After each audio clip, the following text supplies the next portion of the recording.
Um, Lagi ko pong sinasabi, it's a privilege po for me. Saan man po ako tawagin ng Panginoon upang magsalita ng kanyang mensahe.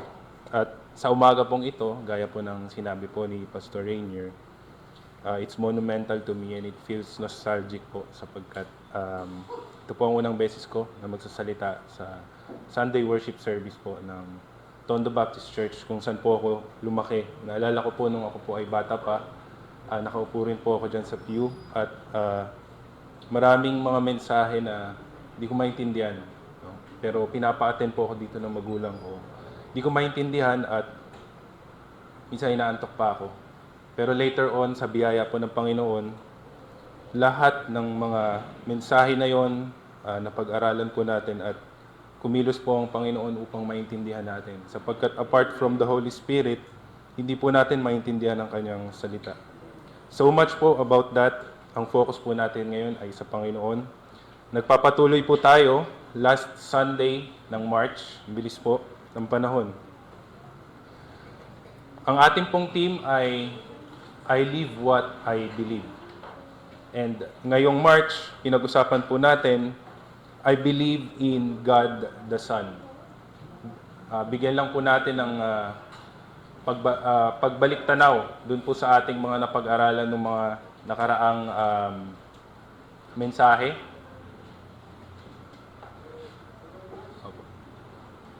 Nung March 2, again, ang ating pong topic ay pinag-usapan po natin ang Panginoong Hesus, ang Diyos Anak.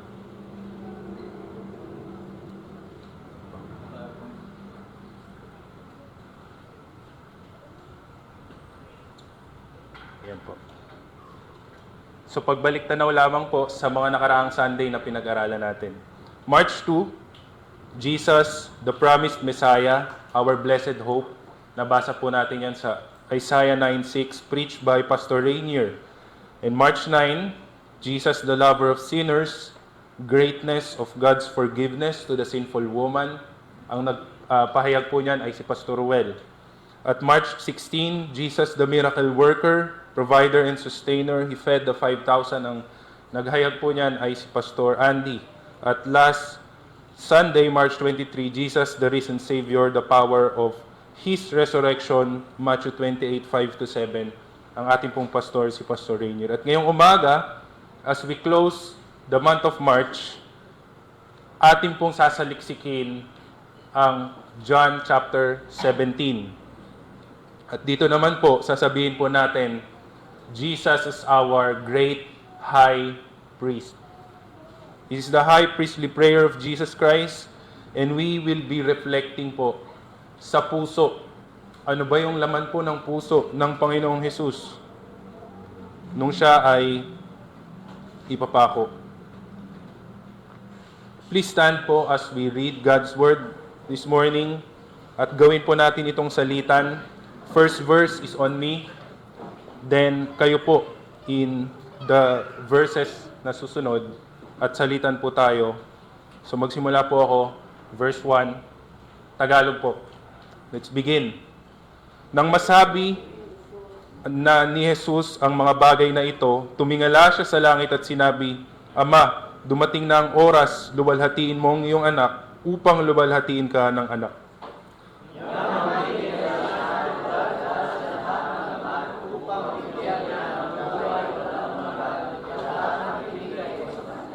At itong buhay na walang hanggan, na ikaw ay makilala nila na iisang Diyos at tunay, at si Jesucristo na iyong isinugo.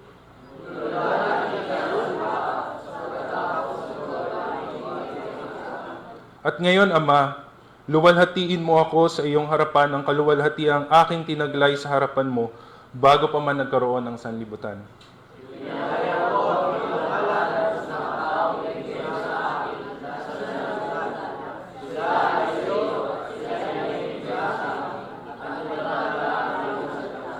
At ngayon ay nalalaman nila na ang lahat ng mga bagay na ibinigay mo sa akin ay mula sa iyo.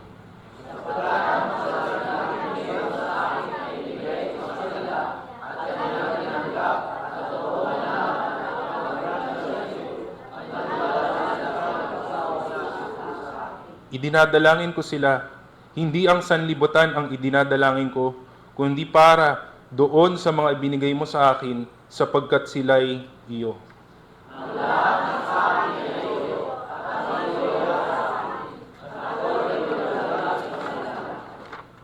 At ngayon ay wala na ako sa sanlibutan, subalit ang mga ito ay nasa sanlibutan, at ako'y papariyan sa iyo, Amang Banal.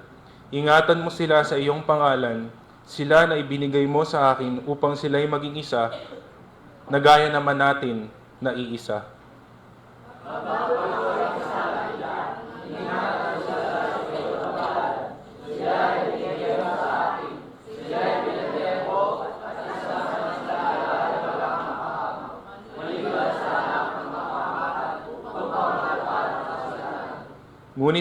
Ngunit ngayon ay pupunta ako sa iyo. Ang mga bagay na ito ay sinasabi ko sa sanlibutan upang sila'y magkaroon ng aking kagalakang ganap sa kanilang sarili.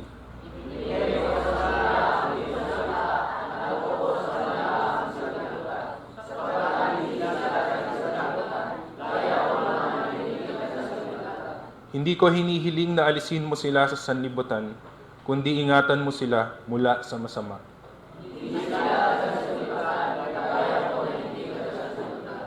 Pabanalin mo sila sa katotohanan, ang salita mo ay katotohanan.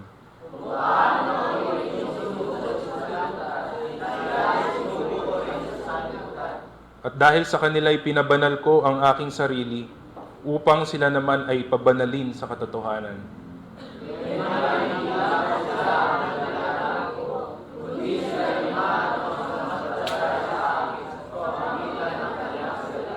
Upang silang lahat ay maging isa, gaya mo, Ama, na nasa akin at ako'y sa iyo. Sana sila'y manatili sa atin, upang ang sanlibutan ay sumampalataya na ako'y sinugo mo.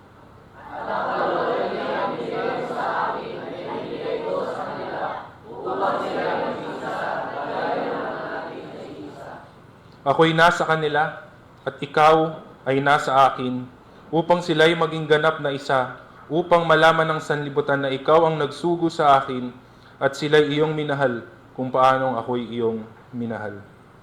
Kung nakatarungan mo, hindi ikaw kilala sa sanlibutan, ngunit kilala ka at kilala ng Ipinakilala ko sa kanila ang pangalan mo at aking ipakikilala upang ang pag-ibig mo sa akin ay mapasa kanila at ako ay sa kanila. Tayo po ay manalangin. Panginoon, maraming salamat sa pagbasa po ng iyong banal na salita. Kami po ay iyong tulungan na amin pong maintindihan ano po ang ibig sabihin nito. At kayo po ay madakila sa aming kalagitnaan sapagkat tanging sa kapangyarihan niyo lamang po, Panginoon, na amin po itong maintindihan at mai-apply po sa aming mga buhay. Tulungan niyo po kami na ang aming buong atensyon ay nakatuon po sa inyo. Salamat po, Panginoon. Kumilos po kayo sa aming kalagitnaan. Ito po ang aming panalangin sa pangalan ng aming Panginoong Jesus. Amen. Makakaupo po kayo. Ang background po ng John chapter 17 ay Thursday night. Thursday night po ng Passover week. So kung atin pong babalikan, ngayon po ay huling araw ng March, or March 30 pa lang ngayon, bukas huling araw ng March. Ang ating pong mahal na araw ay malapit na sa Abril. At again, itong John chapter 17, nung ito po ay pinanalangin ng Panginoong Hesus, ito yung Thursday night. Kumbaga sa sineselebrate nating mahal na araw, ito yung Monday, Thursday. Si Jesus, kasama po niya yung mga disciples, nagtipon po sila sa upper room. Sa upper room. Nagsimula po yung upper room discourse, 4 chapters before itong chapter 17 of the book of John. At balikan lang natin po saglit, ano po ba yung nasasaad doon sa 4 chapters before itong prayer ng Panginoong Hesus sa chapter 17. So nasa upper room discourse, para po ma-imagine nyo, ito yung time ng Lord's Supper. Lahat sila nandun sa table. At ang Panginoong Hesus, bago magsimula, ang ginawa po niya, hinugasan po niya ang pinakamaruming parte ng katawan ng mga disipulo, ang kanila pong mga paa. Hinugasan po ng Diyos Anak ang paa ng kanyang mga disipulo. Then, nagsimula sila, tinukoy ng Panginoong Hesus kung sino yung magkakanuno sa kanya, si Judas, at si Judas ay umalis na. At pagkaalis po ni Judas, sinimulan ng i-institute ng Panginoong Hesus ang Last Supper, ang ordinansa ng Last Supper. At after that, sila po ay umawit. Mababasa po natin yan sa Matthew. Umawit po ang Panginoong Hesus ng Passover songs at lumabas sila patungo sa Garden of Gethsemane. Then comes chapter 14, nagpatuloy po ang Panginoon sa kanyang mga habilin. Nagbibigay na po siya ng habilin. Thursday night na po ito eh. So nagbigay na siya ng mga habilin niya, pinaalalahanan niya sila na siya ang natatanging daan, sabi niya sa chapter 14, patungo sa Ama, at siya po ay lilisan. Aalis na siya. Pero siya po ay aalis para sa kanilang advantage. Dahil po iiwan niya sa kanila ang kanyang banal na Espiritu. In chapter 15, habang naglalakad sila sa Mount of Olives, ang Panginoong Hesus, naglalakad sila, it's Mount of Olives. Ano pong nakita nila doon? Nakakita sila ng mga vineyard. At ano pong sabi ng Panginoon? Inihalin tulad niya ang kanyang relasyon sa mga disipulo sa pamamagitan ng isang vineyard. Ang sabi po niya, siya ang vine, ang Ama ang vine dresser, at sila ay ang mga branches.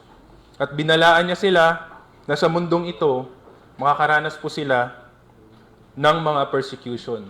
In chapter 16, ang sabi ng Panginoong Hesus, pero wag po silang matakot, sapagkat meron pong pag-asa. Sabi niya, gaya ng ating mga kinanta kanina na lyrics, ang sabi niya, take heart, I have overcome the world. And because I have overcome the world, you also shall overcome the world. And then, dumating po itong chapter 17. Nanalangin po ang Panginoong Hesukristo. At alam po natin, as we read the Gospels, Matthew, Mark, Luke, and John, mahal na mahal po ng Panginoong Hesus ang makipag-usap sa kanyang Ama. Time and time again, He is always speaking to His Heavenly Father. Jesus is in constant communion with His Father. Sa umaga, hinahanap siya ng mga disipulo. Asan siya, hindi natin makita. Yung pala, na nasa isang secluded place praying to His Father. And this, John chapter 17, is the longest written prayer of the Lord Jesus Christ sa Biblia. Mas mahaba pa po ito sa Matthew chapter 6. Ano po yung Matthew chapter 6? The Lord's Prayer. In fact, if you will allow me to explain, the Lord's Prayer in Matthew 6 is not a prayer that Jesus Himself can completely pray. Ano pong ibig sabihin mo doon, Brother Moy? Matthew 6 is a prayer that Jesus cannot completely pray. Bakit? Because in Matthew 6, sinabi niya po doon, forgive us our sins, as we forgive those who sin against us. Jesus can never pray that prayer. Bakit po? Maliwanag po sa Biblia ng ating pong Panginoong Hesus ay hindi nagkasala. 2 Corinthians 5:21, God made Him, Jesus, who had no sin, wala po siyang kasalanan, to be sin for us. Hebrews 4:15, tempted in every way, yet He did not sin. Hindi po nagkasala. 1 John 3:5, He appeared so that He might take away our sins, pero sa Kanya, in Him is no sin. Never pong nagsinungaling ang Panginoon. Never nagsalita ng mahalay, bastos, o nagbitaw ng crude joking ang Panginoong Hesus. Ang sabi sa 1 Peter 2, 22, He committed no sin and no deceit. No deceit was found in His mouth. Therefore, Matthew 6, the Lord's Prayer po is more of the disciples' pattern of prayer. It's our pattern of prayer. But Jesus can never pray that holy because He never sinned. And John chapter 17 is the complete God-centered, human, sanctifying, wholehearted prayer po of the Lord Jesus Christ.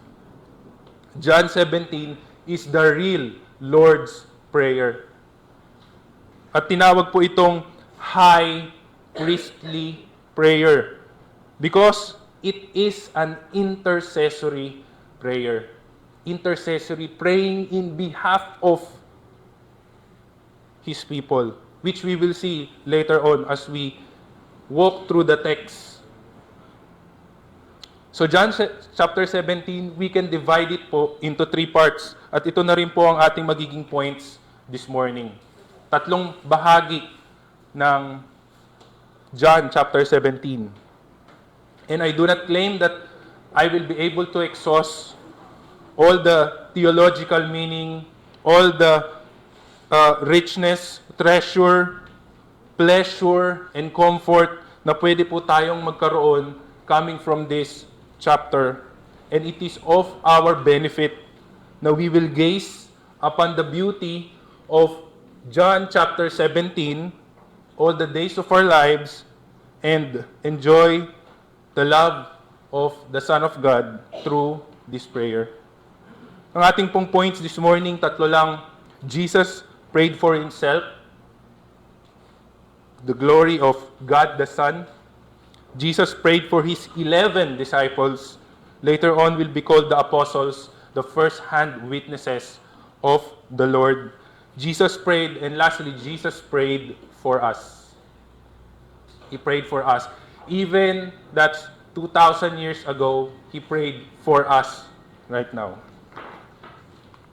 So, Jesus prayed for Himself. Ang ating pong unang punto, verses 1 to 5. Ang sabi po dyan, nang masabi ni Jesus ang mga bagay na ito, meaning yung teachings in chapters 13 to chapter 16, nang matapos niyang completely mailapag yun at maihabilin yun sa mga disipulo, tumingala na siya sa langit. Sabi, tumingala siya sa langit, a gesture of prayer, and He always do that. If you will remember, nung pinreach ni Pastor Andy, bago niya pinagputol-putol yung tinapay at napakain yung 5,000 lalaki, may kasama pa yung pamilya nila. Ano pong sabi sa Matthew? Tumingala po muna siya. It's a gesture of prayer. Nung binuhay niyang muli si Lazarus, tumingala po muna ang Panginoong Jesus. So nanalangin siya at sinabi po niya, Ama, dumating na ang oras. Ito po yung tanong natin. Sabi po niya, the hour has come. What is this hour, Brother Moy? Time and time again, pag binasa po natin yung chapter, yung Book of John, mababasa natin, sinasabi ng Panginoong Hesus at His first miracle sa John chapter 2. Ano pong sabi niya sa kanyang mother? Woman. Nung sabi, you turn the water into wine. Woman, what does this have to do with me? Ano pong sabi niya? My hour has not yet come. Hindi ko pa oras. Ano ang relasyon ko dito? Hindi ko pa oras. At sinabi niya rin sa John chapter 7 verse 30, they are seeking to arrest Him dahil sa kanyang mga tinuturo. But no one laid a hand on Him. Bakit po? Because His hour had not yet come. Di pa raw dumating nung panahon na yon. And in John chapter 8 verse 20, He overturned the tables in the temple market, pero wala uling umaresto sa kanya. Bakit po? Because His hour had not yet come. But this time, this very hour, dumating na po. Yun po ang sinasabi niya. Ama, ito na yon, dumating na. The very hour is the hour po of His betrayal, arrest, crucifixion, and glorification. Kumbaga, ito na yung oras. Yung gunting ng mga manggugupit nasa ulo na ng kordero. Yung palakol, nakaamba na sa ugat ng puno. Ito na po yun. The very hour of the very purpose why He came on earth. And Jesus says, luwalhatiin mo ang iyong anak upang luwalhatiin kanya. This prayer is of first and utmost importance to everyone. Mag-inisip po natin sa John chapter 17, the heart of our Savior, ang unang prayer niya, luwalhatiin mo ako, Diyos Ama. Pag-inisip natin, bakit hindi inunang ipanalangin ng Panginoon yung kanyang mother na malulungkot sapagkat siya'y mamamatay? Bakit hindi niya pinanalangin yung mga disciples niya na inunang ipanalangin yung mga disciples po niya na makukonfuse at matatakot doon sa mga mangyayari sa kanya? Bakit hindi niya unang pinanalangin yung mga patungkol sa mga Pariseyo? Sa mga authorities na huhuli sa kanya? Bakit hindi tungkol doon ang unang pinanalangin niya? Ang una pong lumabas sa bibig ng Panginoong Hesus na request is, luwalhatiin mo ang iyong anak. Bakit yon ang unang pinanalangin niya? Because the most precious and first order of value in all of creation is the glory of God. The glory of Jesus, our God. The glory of God, the Son. We might be thinking, bakit ba yan? Bakit ba yan yung inuna niya? And we want to answer that question with another foundational question na relevant po sa ating lahat. That question is, mga kapatid, what is the chief purpose of the death of Jesus Christ? Ano po ang pangunahing layunin? Marami pong layunin ang pagkamatay ng Panginoong Hesus. Pero ano po yung pangunahing layunin ng kamatayan po ng Panginoong Hesus? Marami pong layunin ang kanyang kamatayan. Kasama na po doon yung pagbayaran yung ating kasalanan. Kasama na po doon para ipakita po yung pag-ibig ng Diyos sa atin. Para po tayo ay maging banal sa harapan ng Diyos. At tuloy-tuloy, the list goes on and on. But the chief goal, the chief purpose of the death of Jesus Christ is soli Deo Gloria. The glory of God alone. Salvation is by grace alone, through faith alone, in Christ alone, for the glory of God alone. That's what separated Christianity from all other false religions. Jesus Christ died for the glory of God. At ngayon, hinihiling niya yung glory niya. Kung tayo po ay tumanggap sa Panginoong Hesus bilang ating Diyos at tagapagligtas, ang laman po ng ating puso at isip ay hindi, dahil namatay sa akin, this is the warning. Maaaring maging laman po ng ating puso at isip natin at pagkaintindi po natin sa ating kaligtasan ay, sapagkat namatay ang anak ng Diyos para sa akin, therefore ako ang pinakamahalaga sa buong kalawakan. Dahil yung precious blood ng Diyos namatay para sa akin. Therefore, ako ang pinakamahalaga sa lahat. Hindi po, mga kapatid, kung ang ating pong kaisipan at damdamin sa ating salvation ay tayo po ang pinakamahalaga at isi-share po natin yun sa ibang tao, yung gospel po na yun, mapapahamak po sila. Sapagkat hindi po tayo ang main character. Hindi po tayo ang best and highest being in the universe. Worthy of love and honor and praise. Ang Diyos po yun. Siya po ang sentro ng kalawakan. Diyos po. At ang kanya pong kaluwalhatian ang pangunahing layunin ng ating pong pagkaligtas. Naligtas po tayo para sa kaluwalhatian ng Diyos. Jesus did not die to make us great or for us to feel great about ourselves. Jesus saved us, filthy sinners, unworthy, undeserving, for the glory of God.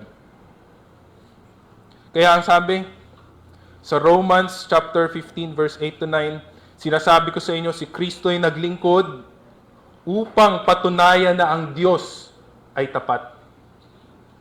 At tumutupad sa pangako niya sa kanilang mga ninuno at upang ang mga hintil,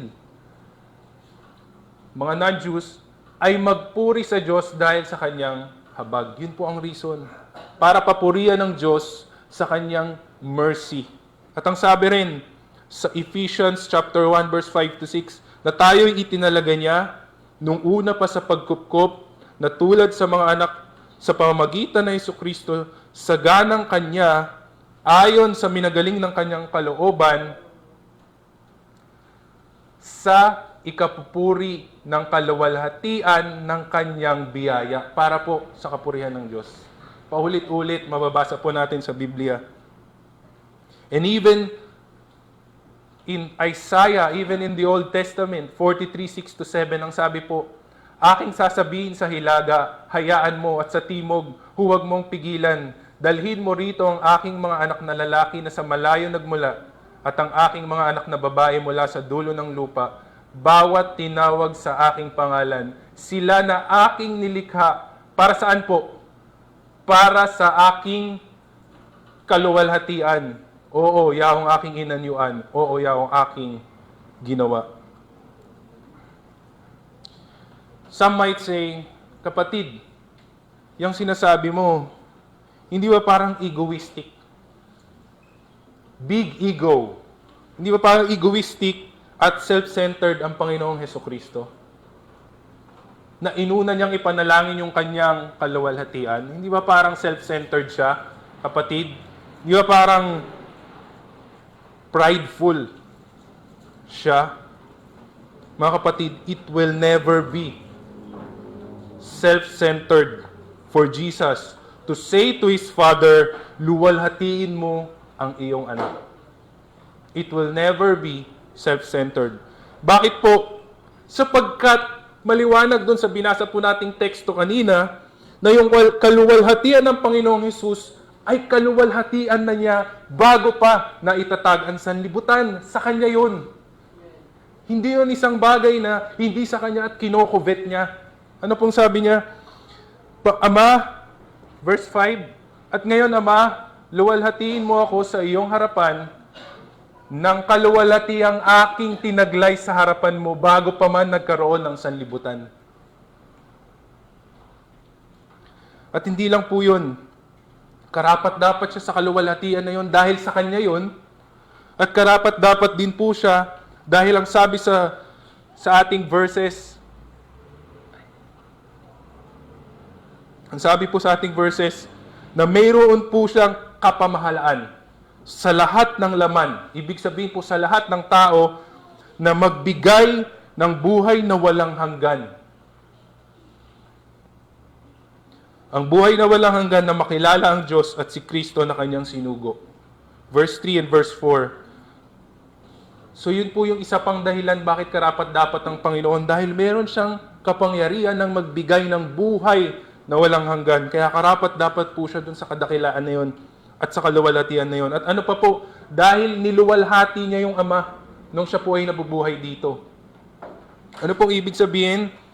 Na natutunan niya at ginanap niya lahat ng gawa na ipinapagawa sa kanya ng Diyos Ama. It says in Hebrews 5 verse 8, kahit na siya ay anak ng Diyos, natutunan niya ang tunay na kahulugan ng pagsunod sa pamamagitan ng pagtitiis. Karapat-dapat po siya kasi sinunod niya ang kalooban ng Diyos Ama. Kaya karapat-dapat po siya sa kaluwalhatian na yon. And wala pong ibang paraan at wala pong ibang rason para hindi i-glorify ang Panginoong Hesus ng Diyos Ama sapagkat the God the Son must be glorified because the glory of God the Son is for the glory of God the Father. Pag binasa po natin yung Bible paulit-ulit, ganun po yon. This is one of the profound beauty of the Trinity. Every time that Jesus is being glorified, the Father is being glorified. Paano po yun? Bakit po? Sapagkat Jesus is the image of the invisible God. God the Father. He is the radiance of His glory. He is the exact representation of the Father's nature. Kaya po ang sabi sa Philippians chapter 2, every knee bowing in heaven, on earth and under the earth, and every tongue confessing that Jesus Christ is Lord. This what? Will be a what? Will be a glory to the Father. So every time that the Lord Jesus Christ is being glorified, the beauty of the Trinity is it will go back, it will bring back the glory to the Father. Therefore, Jesus is not selfish in asking the Father, glorify me, because if I'm glorified, you will be glorified.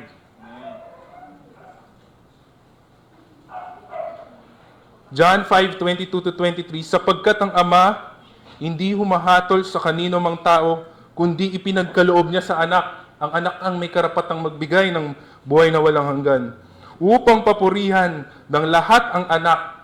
So kapag po napapurihan ng lahat ng naligtas ang anak, gaya rin ng kanilang pagpupuri sa Ama, ang hindi nagpupuri sa anak ay hindi nagpupuri sa Ama na kanyang sinugo. So if Jesus is glorified, God the Father is glorified. If God the Son is not glorified, God the Father is never glorified. Yun po ang beauty ng Trinity. Eh ano pong relevance niyan sa atin? O they glorify, o God glorifies Himself. Ano pong relevance niyan sa atin, brother? Anong relationship sa akin yan, brother Moy? Mga kapatid, because the Father glorified the Son, ano pong sabi sa hymn? Ano pong sabi sa hymn? Nasulat ko dito. Behold the man upon the cross, my sin upon his shoulders. Ashamed I hear my mocking voice call out among the scoffers. How great the pain of searing loss. The Father turns away his face away, as wounds which mar the chosen one. What? Bring many sons to glory. Because the Father glorified the Son now can bring many sons into glory. So ang Panginoon nanalangin, una sa lahat, para sa kanyang kaluwalhatian, upang na siya ay maluwalhati ng Ama, siya ngayon ay makakapagdala ng maraming anak patungo sa kaluwalhatian. Ang sabi po, Hebrews 2:9, sa pamamagitan ng kanyang pagdurusa, siya'y ginawang ganap ng Diyos, ginawang maluwalhati ng Diyos, at nang sa gayon ay makapagdala siya ng maraming anak patungo sa kaluwalhatian. Ano po ba nangyari sa atin? One of the most famous verses in the Bible, Romans 3:23. Ano pong sabi ron? For all have sinned and fall short of the glory of God. So when Christ was glorified and He has given eternal life to those who will believe, and those who will believe now, before they have fallen short of the glory, will bring back to the glory of God.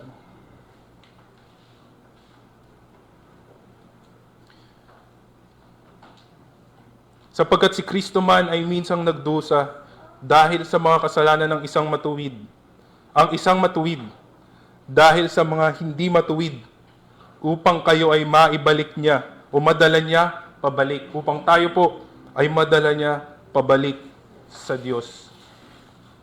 That's the first point this morning, the importance of prayer of the Lord. Verses 1 to 5, una niyang pinanalangin, His own glory. The first and utmost important.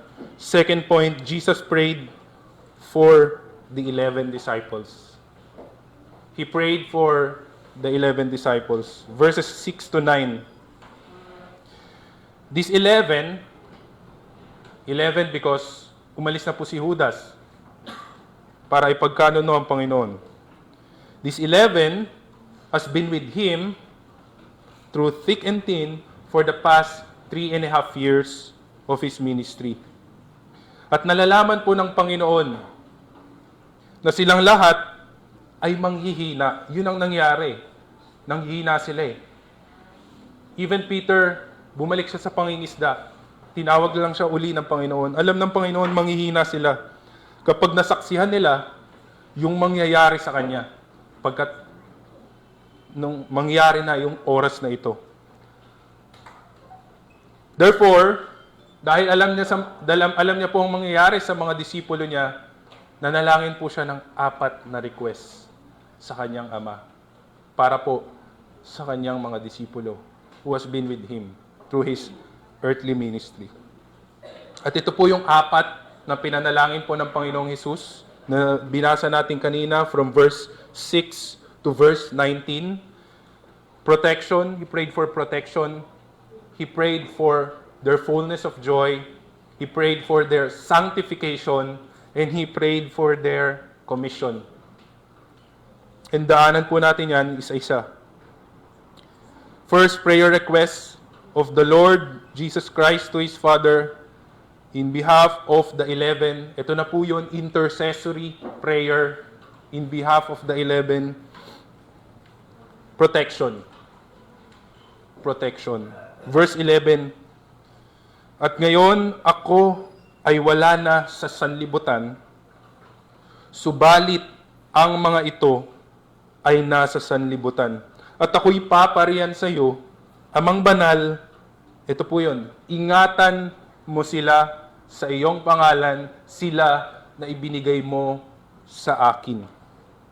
The reason they need to be protected is because nandito pa rin po sila sa sanlibutan. Question, ano po ba yung meaning ng word na sanlibutan na sinasabi po dito? All throughout the Bible, mababasa natin, ano ba ang ibig sabihin na nandito pa rin sila sa sanlibutan, pero hindi na sila taga-sanlibutan? Ano ba ibig sabihin? Parang ang gulo. Nandito sila, pero hindi na sila dito. So ano po ba ibig sabihin nun? In 1 John 2:15-16, sinabi rin ni Apostol John, huwag ninyong ibigin ang sanlibutan.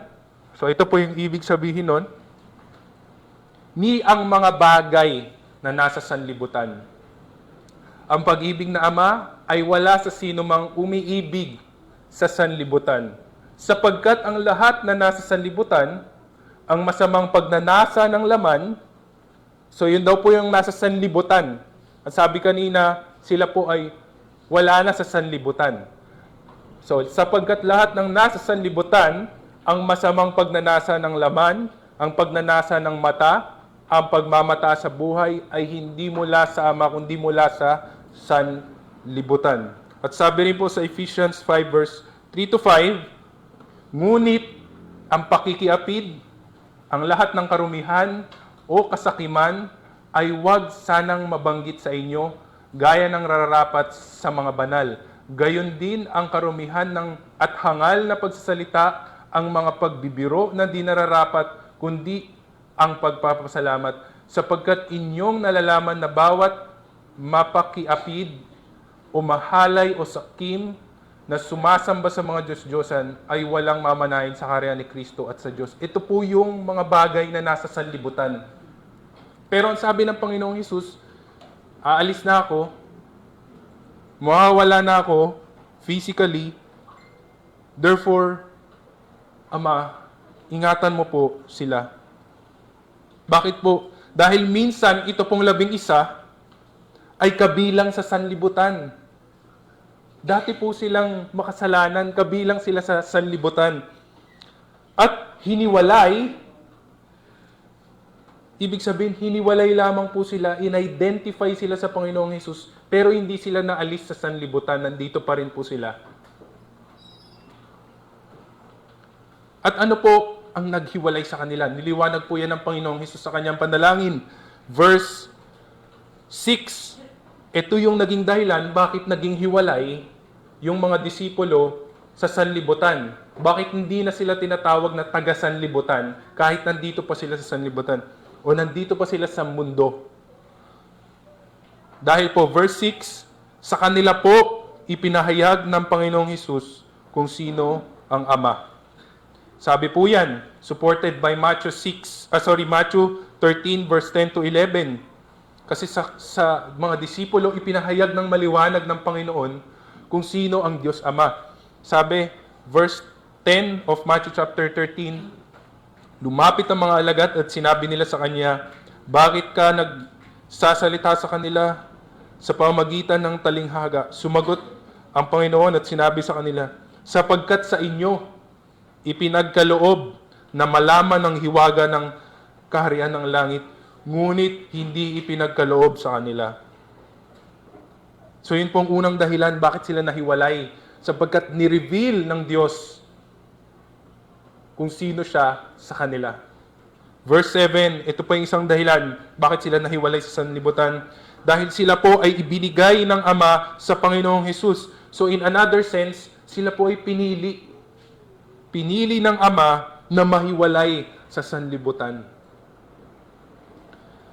Lahat, sabi po, in John chapter 6, verse 37, verse 44, verse 45, lahat ng ibinigay sa akin ng Ama ay lalapit sa akin, at ang lalapit sa akin kailanman hindi ko itataboy. Binigay po sila ng Diyos Ama sa Panginoong Hesus. Walang taong makakalapit sa akin, malibang ilapit siya ng Ama na nagsugo sa akin. So, maliwanag, pinili po sila ng Ama, kaya po sila nahiwalay sa sanlibutan. Nasusulat sa mga propeta at tuturuan silang lahat ng Diyos, ang bawat nakarinig at natuto sa Ama ay lumalapit sa akin.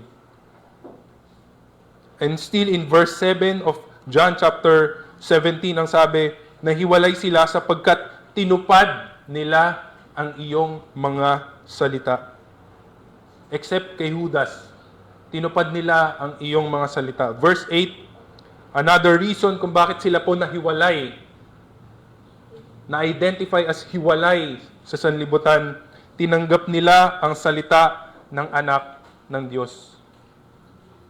At sumampalataya sila na si Jesus ay sinugo ng Ama. Ito po yung naghiwalay sa kanila sa sanlibutan. John chapter 1 verse 12, subalit ang lahat ng tumanggap, verse 8, tinanggap nila yung salita ng anak, subalit ang lahat ng tumanggap sa anak na sumasampalataya sa kanyang pangalan ay kanyang pinagkalooban sila ng karapatan na maging anak ng Diyos. Hindi na po sila anak ng sama-sama. 1 John 5 verse 1, ang sino mang sumasampalataya na si Jesus ay siyang Kristo ay ipinanganak ng Diyos. Hindi na sila anak ng sanlibutan. So hiwalay na po sila. Kaya sabi ng Panginoong Hesus, Ama, ingatan niyo po sila. Ingatan niyo po sila. Verse 12, sapagkat nung siya ay kasama nila, sabi ng Panginoong Hesus, verse 12, habang kasama nila ako, iningatan ko sila sa pamagitan ng kapangyarihan ng iyong pangalan at ang pangalang ibinigay mo sa akin. Pinangalagaan ko sila at walang napahamak sa kanila maliban sa taong tiyak na mapapahamak upang matupad ang kasulatan. Yun nga po si Judas. Pero doon sa 11, wala pong napahamak. And ang sabi sa verse 14 to 15, naibigay ko na sa kanilang yung salita at ito po yung dahilan kung bakit sila gustong ingatan ng Panginoong Hesus. Wala na siya sa mundo, nahiwalay na sila sa mundo,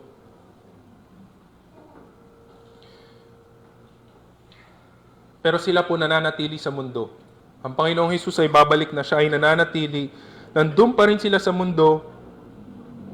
Kahit hindi na sila lumalakad sa mundo, ibig sabihin, kailangan po silang maingatan mula sa sanlibutan uli. At maingatan mula sa masama. Nandyan pa rin po kasi sila sa sanlibutan. Nandito pa rin tayo sa mundo.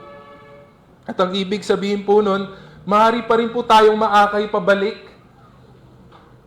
Maaakay pa rin tayo pabalik. O di kaya, kung di nila tayo maakay pabalik, pwede nila tayong usigin.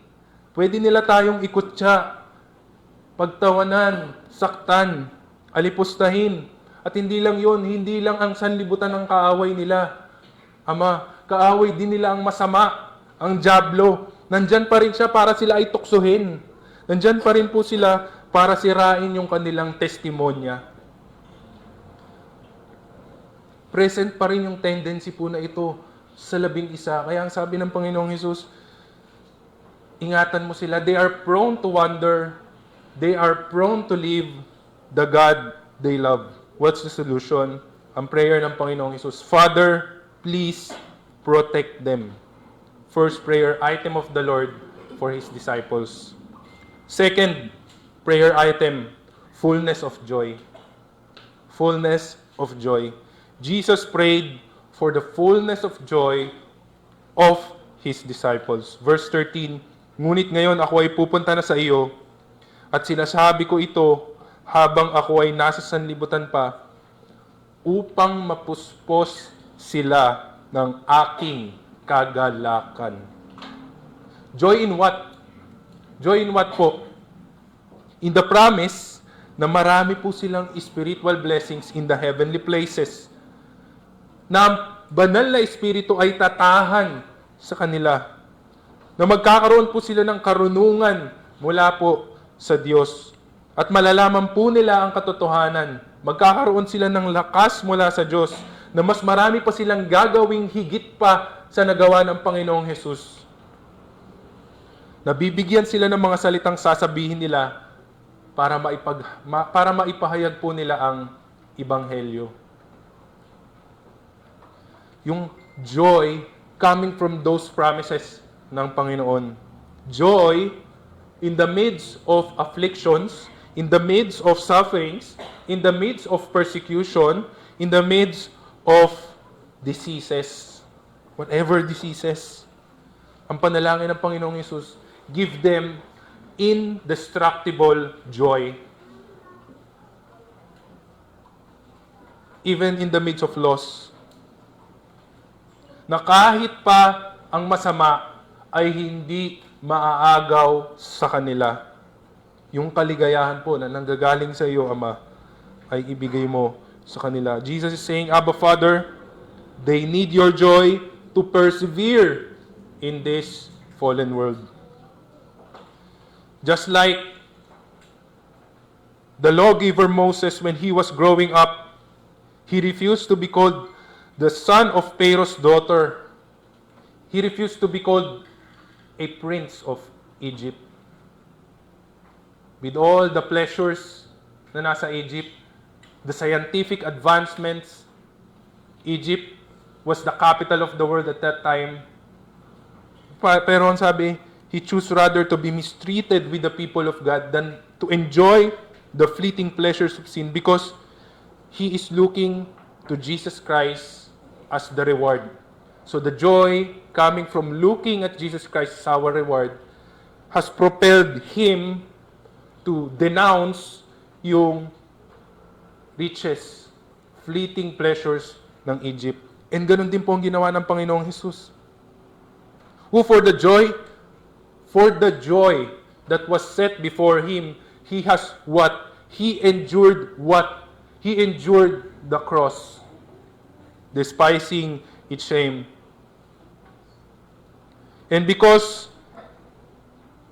the Lord has overcome the world through that joy, help them overcome the world as well through that joy. Greater joy than the fleeting pleasures of this world, the joy of having relationship with God, with the Father, and with His Son.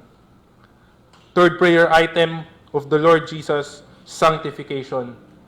Chapter 17, verse 17.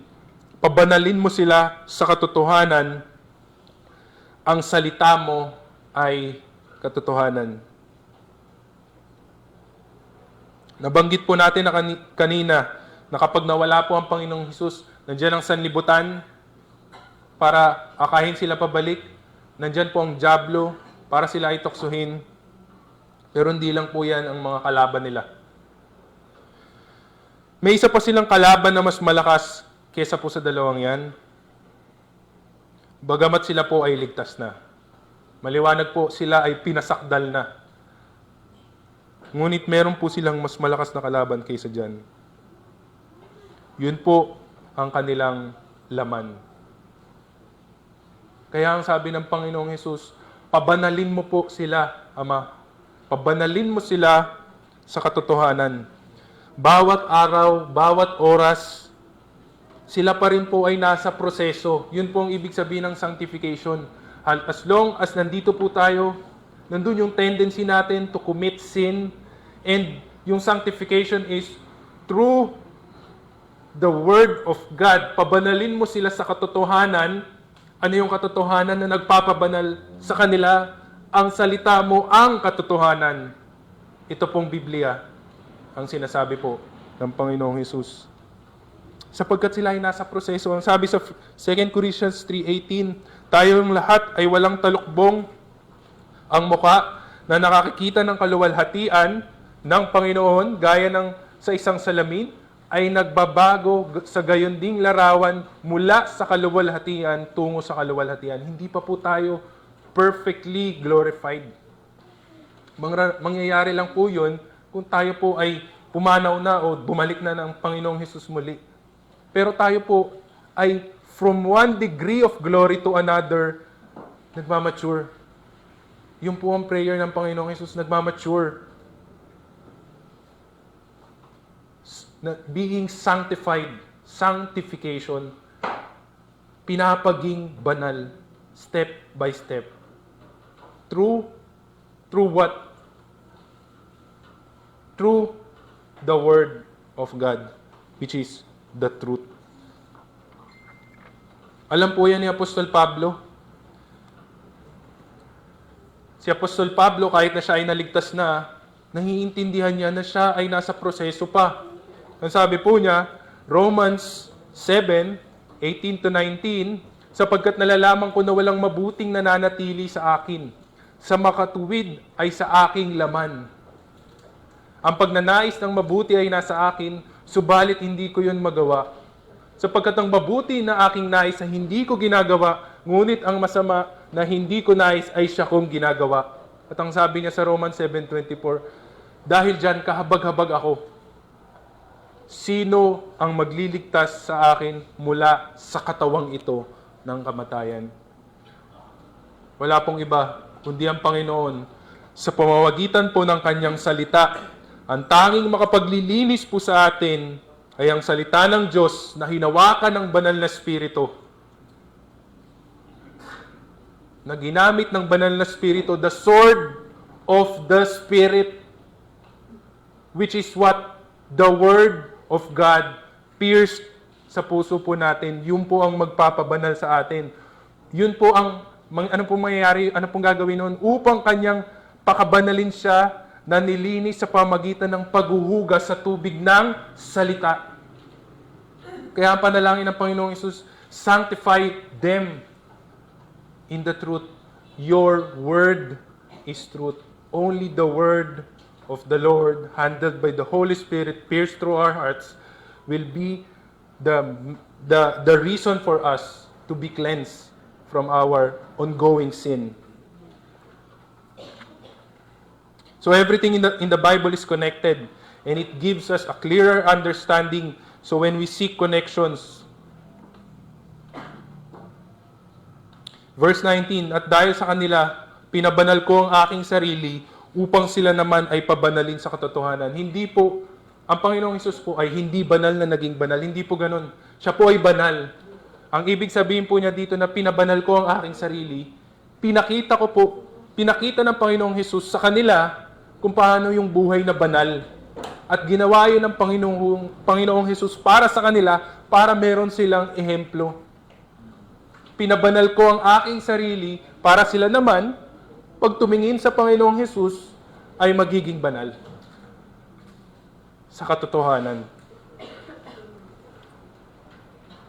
Magiging banal sa katotohanan.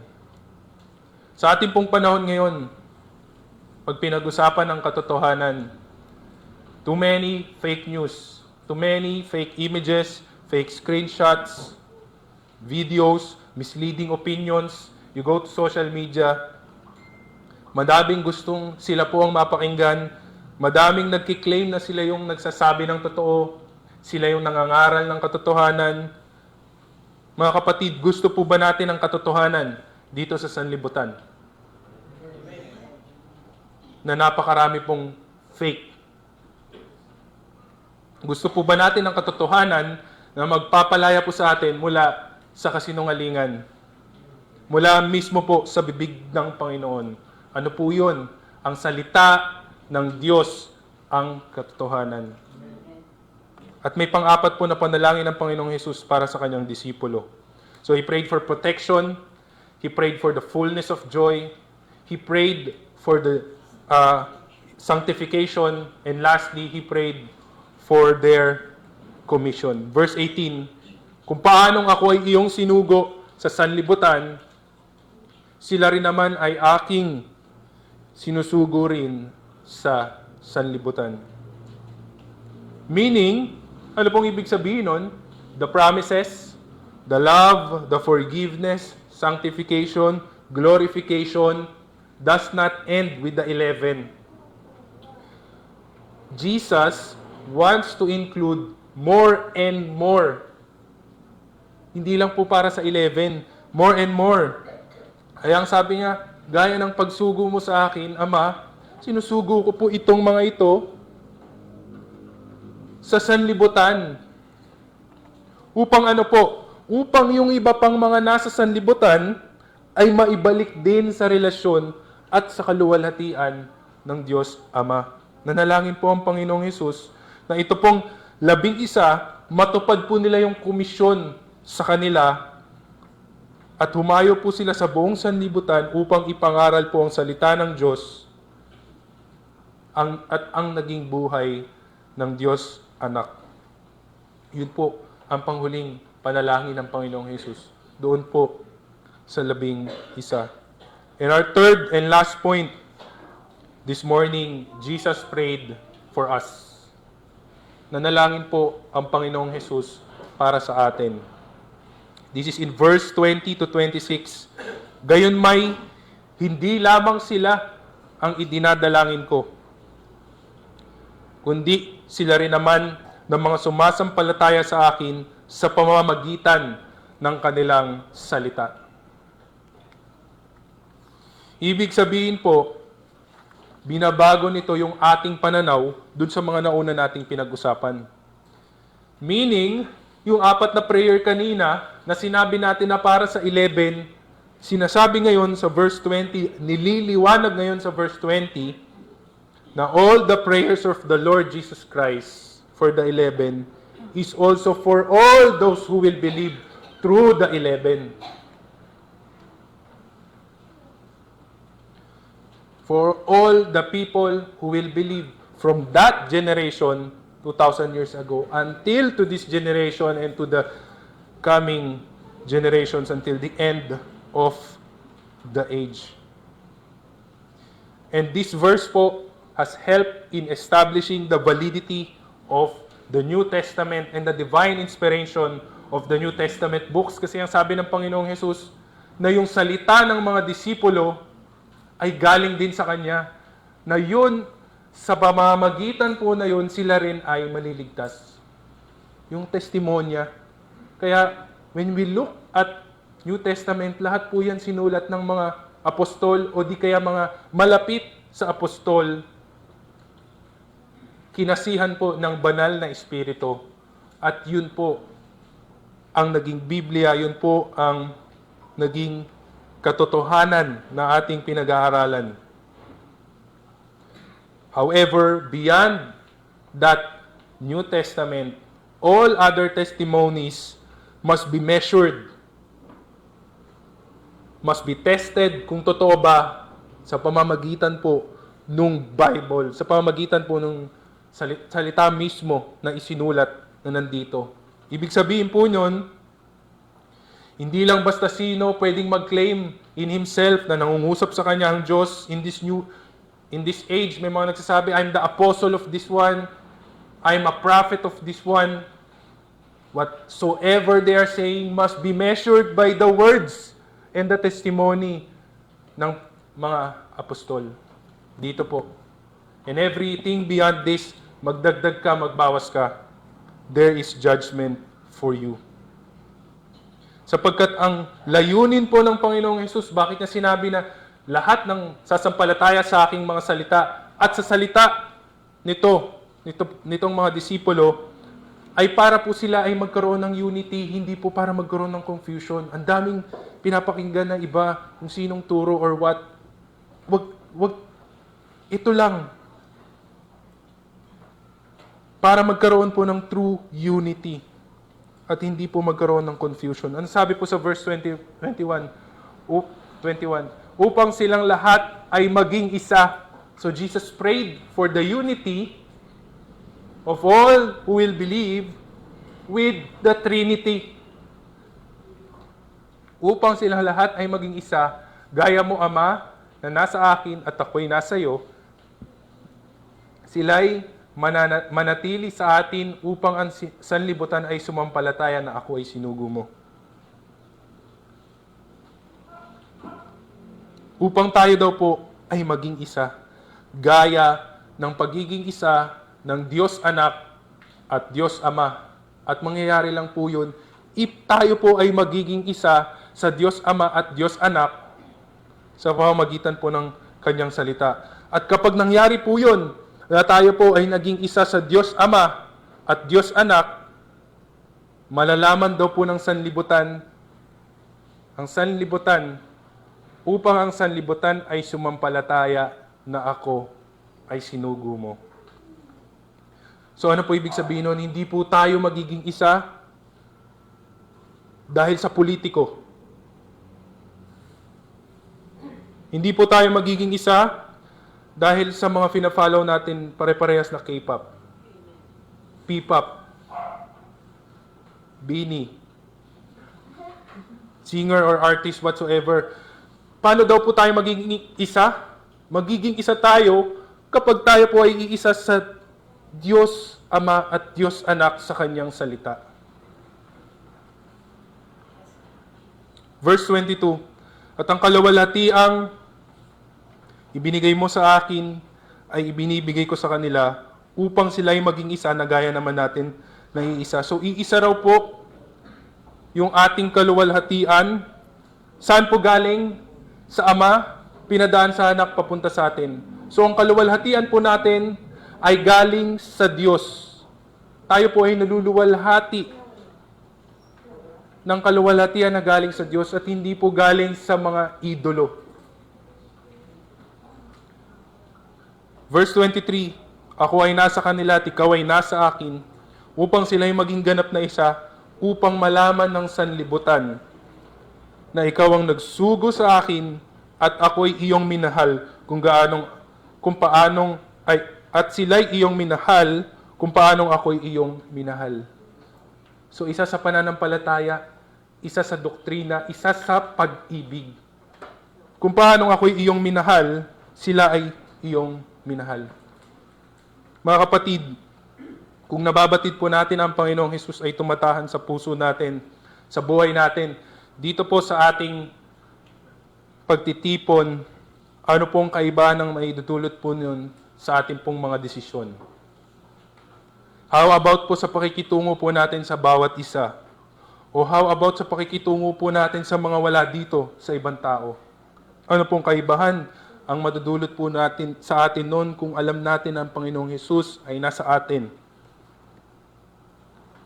Sabi po ng Panginoong Hesus, siya ay nasa atin at yung pagmamahal ng Diyos Ama sa Diyos Anak ay dumaloy patungo sa atin dahil sa Diyos Anak at sa pamamagitan po noon tayo ay magiging isa at malalaman po ng sanlibutan na si Kristo ay tunay na sinugo ng Ama. Gusto po natin patutuhanan yung ating pinaniniwalaan, yung ating pinasasampalatayaan. Dapat po na mangyari yun para daw po malaman ng sanlibutan na tayo ay sa Panginoon at ang Panginoong Hesukristo ay sinugo ng Ama.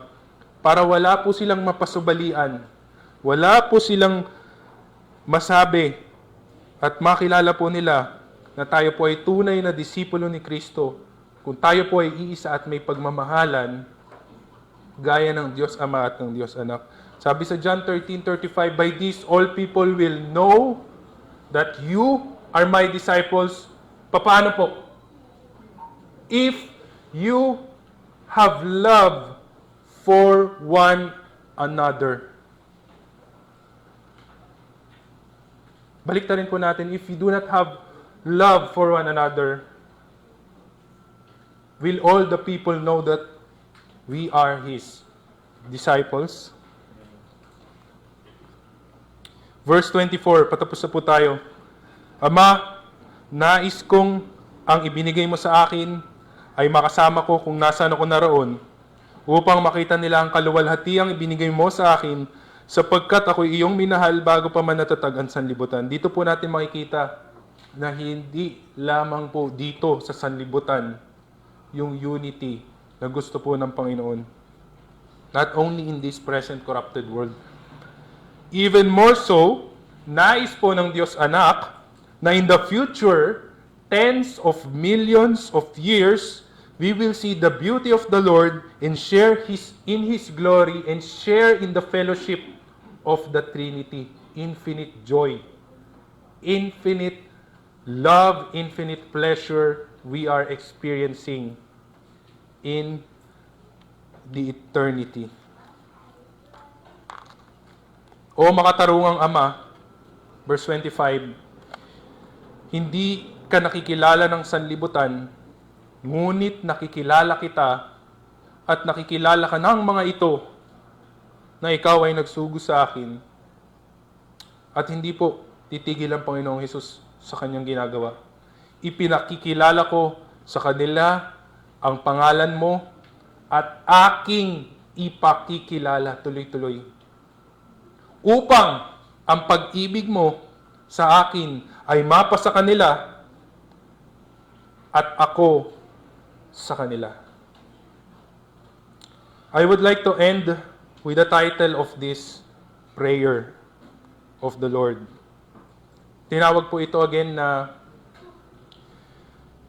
the high priestly prayer.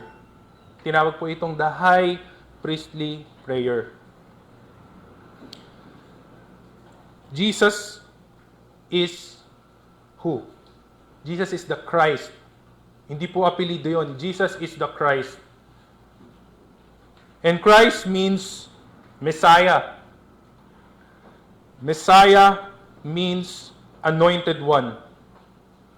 And in the Old Testament, kapag sinabi pong anointed, 3 tao lang po ang ina-anoint. Pag sinabing Messiah, the Christ, the anointed one, in the Old Testament, 3 tao ang ina-anoint. First is the prophet. Prophets are being anointed. Second, kings. Those who will sit on the throne. Those people are being anointed by the Lord. At pangatlo, priest. Priest. For a person to be a priest, he must be anointed by the Lord. In the teaching of the Bible, there's this four phases of the exaltation of the Lord Jesus Christ. Ano po ibig sabihin nun? May 4 na beses, di ba sabi po natin sa umpisa pa lang, sabi ng Panginoong Hesus, luwalhatiin mo ang iyong anak ng kaluwalhatian na karapat-dapat o na meron ako bago pa nagsimula ang sanlibutan. Sabi ng Panginoong Hesus yun sa Diyos Ama. At ginawa po yun ng Diyos Ama. Niluwalhati niya ang anak na may 4 na yugto. 4 na stages. At ano po yun? It was summarized in the Apostles' Creed sa mga sinulat ng apostol. Brother Moy, ano yung Apostles' Creed? Parang ang dami mo nang sinasabi na nilito ako. Ito yung confessions ng mga apostles patungkol sa Panginoon. Dito nagsimula yung mga I believes. Dito yung theme natin, di ba? I believe in God the Father, the Creator of the heaven and earth. I believe in God the Son. Yan po yung Apostles' Creed. Yan po yung pinag-aaralan natin ngayon. I believe in God the Son. At ang sabi sa Apostles' Creed, I believe in Jesus Christ, His only Son, our Lord, who was conceived by the Holy Spirit and born of the Virgin Mary. He suffered under Pontius Pilate, was crucified, and was buried. And ito na po yung 4 na beses na niluwalhati ng Diyos Ama ang Diyos Anak. Una, resurrection. And on the 3rd day, He rose again from the dead. Second phase, ascension. He ascended to the heavens. Third session, is seated at the right hand of God the Father Almighty. And fourth, judgment. From there, He will come to judge the living and the dead. So what, Brother Moy? Ano ngayon yung relationship niyan sa pagiging great high priest ng Panginoong Hesukristo at doon sa ginlorify siya ng Diyos Ama? Anong relationship niyan, Brother Moy? In the Old Testament, ito po yung relationship. In the Old Testament, God established the temple. The temple is the meeting place between God and His people. And hindi po lahat pwedeng makipag-meet sa Panginoon.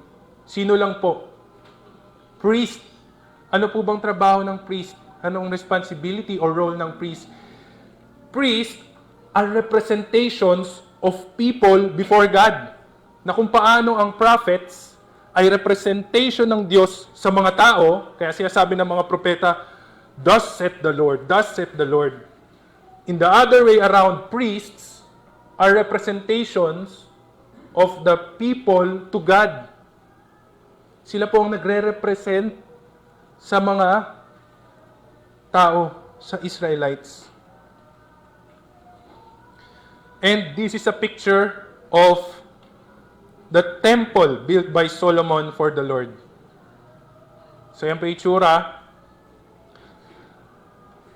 Makikita po natin on the outside, ang tawag po dyan, the courtyard. Diyan po sa labas, pwedeng makapasok po, ay pwedeng pumunta kahit sino. At doon po sa gilid doon sa taas, yung po ang tinatawag na bronze altar. Doon po hinahain yung mga pupunta dyan ng mga tao para humingi ng kapatawaran sa kanilang mga kasalanan. Nagdadala po sila ng mga tupa, ng ram, ng pigeons kapag walang budget. Pupunta po sila dyan. Pero pwede sila dyan, pero priest lamang ang pwedeng magsunog doon sa bronze altar. Bawal po mag-perform ang hindi priest ng sacrificial burnt offerings. So yan yung outside. On the inside is the holy place. Yan po, sa loob. Zoom in lang natin yung kanina. Sige para makita nyo po. Balik po tayo na sa out. Di ba yan? Yan yung labas. Zoom in natin yung loob. The holy place, next po. The holy place, yan yung loob. Ang pwede po makapasok dyan ay priest. Mga pare, o sa ibang translation na mas malalim, mga saserdote. Ang pwede po makapasok dyan. Hindi po pwedeng pumasok dyan ang hindi priest. At dyan makikita po natin sa loob, pansinin natin yung structure. Pansinin natin yung structure for a short time. Meron tayong makikita dito sa tabi, mga golden lampstands. Meron tayong makikita nasa likod ng priest, table. Table of showbread. Andyan yung 12 tinapay. Kailangan meron dyang 12 tinapay, which symbolizes the provision of the Lord. At doon sa harap ng priest, nandun yung altar of incense. Ano pong purpose nitong holy place? Para sa mga priest to do their daily worship, their daily representation of the people to God. Dito lang po sa holy place, yung mga priest. So again, ano yung mga furniture na nakita natin? Sobrang intricate ng details po niyan. Napakahigpit ng Panginoon sa details niyan. May golden lampstands, may table, showbread, merong altar of incense. Yun lang. And then, meron pa pong isang place na ang tawag po is the most holy place. The Holy of Holies. The inner chamber. This is the place separated by the veil. May veil po yan. At ang nandyan po sa loob is the Ark of the Covenant containing the 10 Commandments, Aaron's rod, and a jar of manna. And then sa magkabilang side is 2 cherubims. At dito po, diyan po specifically tumatahan ang presensya ng Diyos. Diyan po sa loob niyan. Naka-veil po yan sapagkat ang kadakilaan at kaluwalhatian ng Diyos ay hindi kayang i-absorb ng tao na makasalanan. Kaya naka-veil po yan. At in the most holy place, ito po, kung sabi natin kanina sa inner chamber, sa holy place, ang priest pwedeng pumasok at mag-alay daily ng kanilang worship. Dito po sa most holy place, the Holy of Holies, pwede pong pumasok. Ilang beses po? Isang beses lang sa isang taon. At tinawag po yung Yom Kippur, the Day of Atonement. The Yom Kippur. At ano pong purpose nun? The great high priest, remember yung pinag-uusapan natin, the great high priest, papasok siya dun sa Holy of Holies once a year to make intercession in behalf of himself na makasalanan and of the people, to atone for the sins of the people and to atone for his own sin once a year. At nagpatuloy po yon centuries after centuries. Ginagawa po yun ng priest at ng great high priest. Pero yung tanong ko kanina, napansin po ba natin, there is a piece of furniture missing inside of the temple. The meeting place of God and His people. May isang piece of furniture na nandito sa atin ngayon pero wala dyan. There is no place inside the temple wherein a person can sit.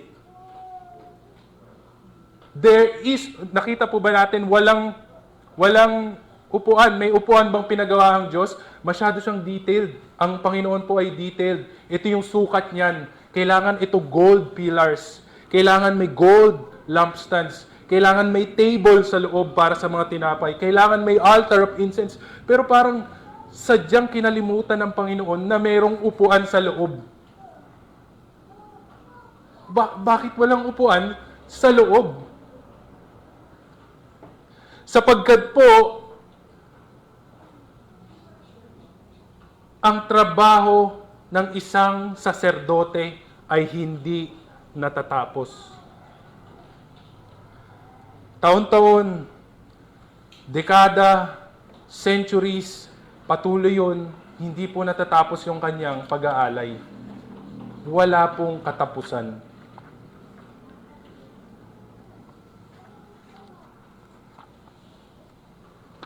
Sapagkat ang sacrificial work ng priest for God's people to be clean ay hindi natatapos. Pero nang dumating na ang anak ng Diyos, dumating na yung oras na yon, siya ay naging both priest and sacrifice. Priest and sacrifice. At nagawa po niyang masambit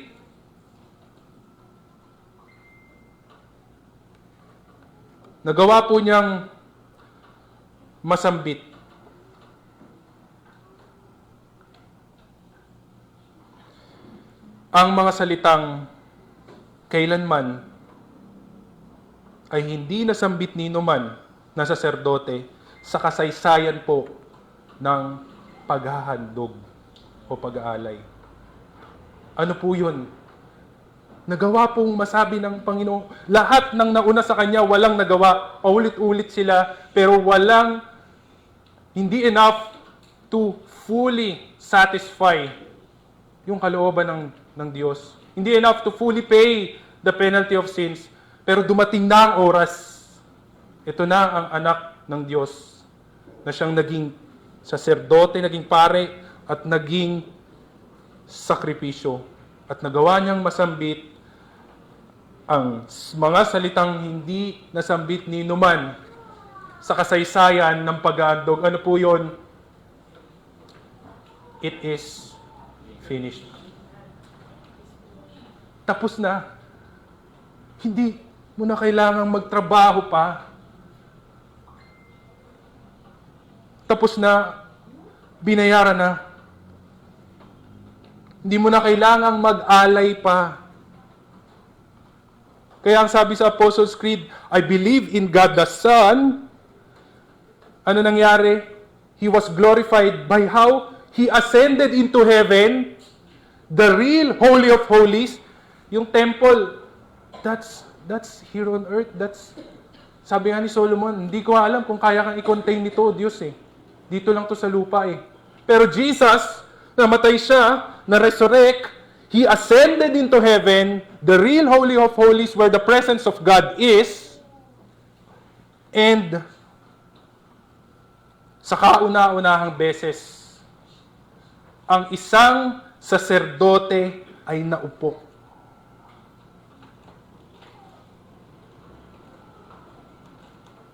Walang nauupo. Hindi ka pwedeng maupo. Hindi ka pwedeng magpahinga. Pero sa kauna-unahang beses, Christ sat down at the right hand of the Father. Naupo. Sa tabi pa, sa kanang kamay ng Diyos Ama. At nakita po ito ni Haring David. God the Father said to God the Son, the Lord said unto my Lord. Ano po? Sit. Psalm 110:1. The Lord God the Father said unto my Lord, the Lord of King David, the Lord Jesus Christ, sit at my right hand until I make your enemies your footstool. The great high priest sat down at the right hand of God. And ano pong ginagawa ng Panginoong Hesus ngayon? Ano pong ginagawa ng Panginoong Hesus ngayon?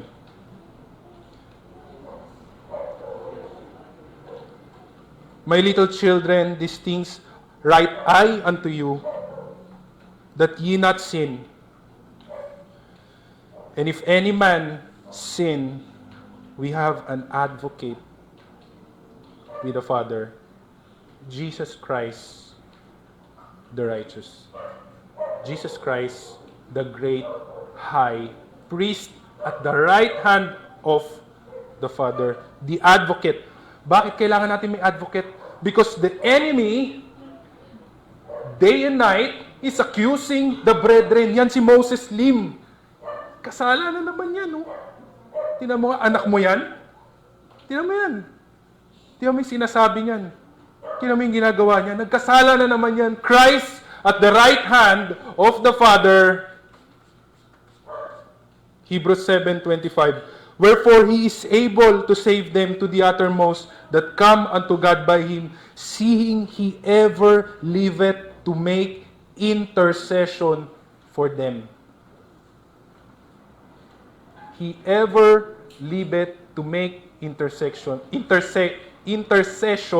for you. And as we end, may we continue to wonder and meditate on this prayer of the Lord Jesus Christ, and may it push us na mamuhay po ng naayon sa gospel ng Panginoong Jesus. Every moment, every season, every decision na gagawin po natin, may it be for the glory of the Son of God,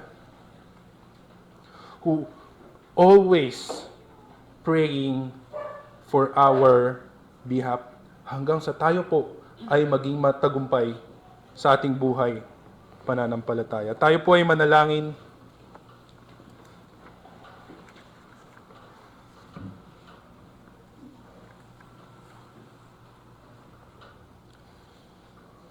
Panginoon, kami po ay nagpapasalamat sa iyong kadakilaan at sa iyong pag-ibig na iyo pong ipinakita sa amin, O Diyos. Na kung paanong kayo po ay dumating sa oras na iyon, ay ipinanalangin niyo po ito para po sa amin. At di po namin maiwasang patuloy na humanga, patuloy na ma-overwhelm ng inyo pong kadakilaan. Kung paanong alam nyo yung mangyayari sa inyo pagkatapos po nitong mga panalangin na ito. Gayunpaman ay tinanggap nyo po ng buong buo ang layunin ng Ama na kayo po ang sumalo ng kaparusahan na para po sa amin. O Diyos, patuloy niyo po kaming tulungan na maintindihan po ito. At ito po ang maging reason for us to persevere sa aming pong buhay pananampalataya. Kami po ay nagpapasalamat, O Diyos, sapagkat kahit kami po ay marumi, hindi karapat-dapat, kami po ay iyong tinawag. Binili ng iyong banal na dugo, minahal, at ibinalik sa Ama para po sa iyong kapurihan. Salamat po, Panginoon. Patuloy niyo po kaming samahan sa aming pong panambahan ngayong umaga. Ikaw lamang po ang madakila. Ito po ang aming panalangin in Jesus' name. Amen.